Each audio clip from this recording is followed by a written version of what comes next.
அங்கிட்டு இருக்கிறது வந்து ஒரு ராஜா சபா ஒரு ராமசாமி ராசா ராசா ஆமாம் ஒரு ராஜேந்திரன் தான் இடிக்கணும் மேலே ஊற்றி ஓடிக்கிட்டு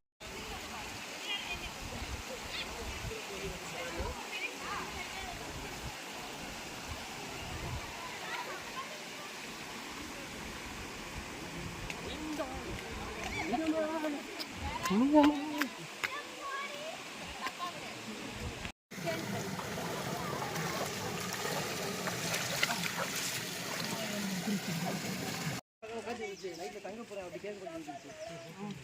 அப்புறம் அவன் ஒன்றும் சொல்ல போய் சொல்லிச்சு